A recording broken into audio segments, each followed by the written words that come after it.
People, I have to tell you, this is very exciting, not only because it's 3 o'clock and we have TJ, but Rico, are you seeing what is before you? This TJ is blossoming before our eyes. This man is turning into a sex symbol. Fresh kicks, fashion denim, a new haircut. He just left an important lunch meeting, and he has still made time for us. And he was in a phone call mid-update. He was. Are you saying that because I'm not wearing a hat for the first time? No, it's you got a new haircut. We see it's high and tight on the sides. Am I the only person that gets my haircut? No, but it looks really nice. Rico told me he gets his haircut every Friday. Yeah, but his looks the same all the time. Yours looks very nice. It's new. It's fresh. That Mike, I don't know how to respond to that because that might be the nicest thing you've ever said. It's a compliment. You look very nice today. I just tell you. You're throwing me off. You're buttering me up for something. No. Yeah, you are. No, yeah, I'm going to ask TJ, yes, we call that the rake. There's no rake. There's a rake. There's no rake. I'm not taking the carrot. I'm going to wait to see what the stick There's no like, stick either.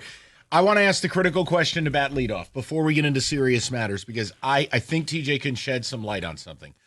Now, look, you played for a lot of good teams, but not all of them. Not all of them were good. One of them. Okay, I want you to go to the worst point in your career. Are you going to bash Eastern Michigan again? Is that what we're doing? Okay. I'm asking on an NFL level. You're being very insecure. Are we just talking about professional? Just the NFL. Okay.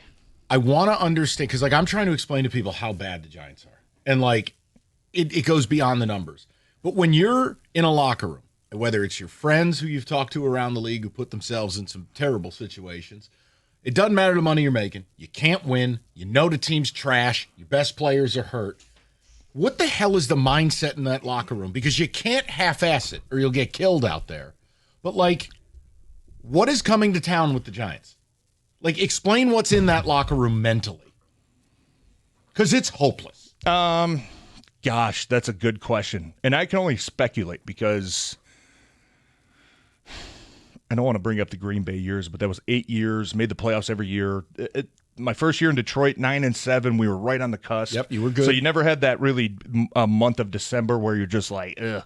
We did the next year, but unfortunately I was on IR, so I kind of separated myself and knew I was going to retire, had bad injuries. But I can only speculate to where you have a personal pride of, still proving yourself to your teammates, still proving yourself to the coaching staff, still proving yourself. I'm assuming the Giants probably have 20, 25 guys that are pending free agents. Good. That you have to find motivation elsewhere. Look, when it's week 12 now? Still 7 games to go, and I'm already seeing stuff pop up on social media about, the Giants could be eliminated with the playoffs if this and this and this happen. It's like, if you're doing that with 7 games left, you're eliminated. It's over. I hate to tell it, you're out of the playoffs. There's no chance, right? Because you're going to have to go on a miracle run, and the Giants certainly odds are against them. So they're go not to the going other to do side. that. So I think Mike, it's more of a professional approach to it where, if I'm a Brian Burns or a Dexter Lawrence or, a rookie of Abdul Carter that's like, you sometimes you have to feel that pain so that when you do get over that hump and you feel the successes, it feels even better, right? You can appreciate it. Yeah, you do. I think you do. As opposed to coming into a team where I was guilty of it. First year, go to the playoffs. Second year, we're in a Super Bowl, and it's like, dude, I'm a second-year player. This is easy. We're going to do this every year, right? And then you realize, oh, my gosh, it's hard to get back. When you have to climb out of the dumps, like the Giants are probably going to have to do record-wise, I think you take a lot of personal pride. So flip the script. You're on a good team. You're playing a flea-ridden dog. How the hell have the Lions turned the trick of always seemingly staying focused? They dump truck these teams. Yeah. They never have a Green Bay Browns game. They never have a Buffalo-Miami game. How do you stay focused when you look at the film and you look at this Giants team? Everyone's running around. They may as well be wearing clown wigs. How do you stay focused? Well, because that's not the truth. I mean, the Giants, and Mike, you're not going to like to hear this, but I want to hear it. Sitting Butter at me up. 2-9? Yeah, it's great. You look at those games and you're like, can I easily pick 5, maybe 6 wins out of that? In the past tense, yes. You could have. But that's not the team taking the field now. But that's how you have to convince yourself that you don't ever go into a game unless their starting quarterback's injured, they're missing 3 receivers, they're missing their entire offensive line, they're missing 7 of their 11 defensive starters. No, it's not that not to that point. But unless you're facing something like that, that's like, hey, guys, like we just don't have to screw this up. Let them screw it up and we'll be fine. I don't look at the Giants as that type of team. Now, I haven't been that interested in going back and watching because, yes, I do feel like this week is going to be a vintage bounce back. Hey, coming off a loss, team's going to be pissed. Do we put up 45 points?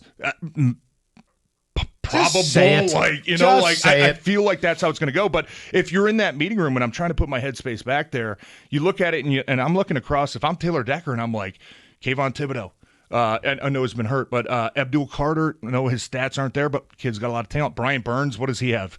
13 sacks. Like Dexter Lawrence, I know you've been, you haven't been happy with him, but when you watch their base defense and you watch how they defend the run when they have that 5-2 look, like it is hard to find creases in that defense. And I think that you just have to remind yourself that, you know what, like we're going against big league dudes that get paid big league money, man. And they've got some high profile players, especially on that defense, that can, if you take it easy and you go out there and just say, hey, as long as I just, kind of coast through this thing, they can punch you in the mouth. I can't wait till they've had games, Mike, and they've had games that they have found historical ways to lose games. But they're in it. They're in it. Like they find a way. Like I was going back over the last, I think, four game charts and just looking by drive, and they start pretty well for the most part. Like if they can get out 7-0 and their defense can come out and force you into third and longs and unleash that pass rush a little bit, like you can find yourself. Look, if they had Jackson Dart, if they had Jameis, they got Jameis. So Jameis is gonna Jameis. Like we kind of know that. And even last week, like he played well against Green Bay for the most part. And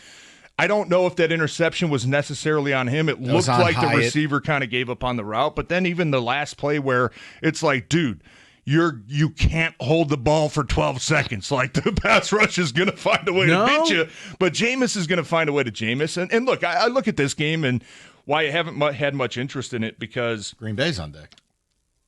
No, it's not. I'm not saying I haven't thought about Green Bay, but I think this team and Dan Campbell and the players have earned the respect to say, you know what, we trust them to bounce back. We trust, and you know what, is that going to take away from that loss that you had last week in Philly? No, because that was a very, and I don't want to change subjects, but everything I said last Friday outside of the pick was correct. I felt like that was a very gettable team. That was a team that your defense could stack up against and limit them points-wise and force them to punt, force them to kick field goals. You did that. I didn't expect the offense to have such a down game, especially coming off of what we saw was such a high against Washington. But this just feels like that Dan Campbell and Jared Goff type of game where, you know what, we're ticked off, man. Like we got to go kind of start churning again and getting our names back up there. And if they blow out the Giants, are we going to give them a ton of credit? Like, no, that's what you're supposed to do if you're a contender. But if they do that, like you look at it and say that's what you're supposed to do. All right, we're going to get with TJ here, and I want to ask about Laporta. I want to ask a little bit about Philly because I know, Rico, I think you agree with me. I'm Phillied out. I can't take anymore. But I also want to know.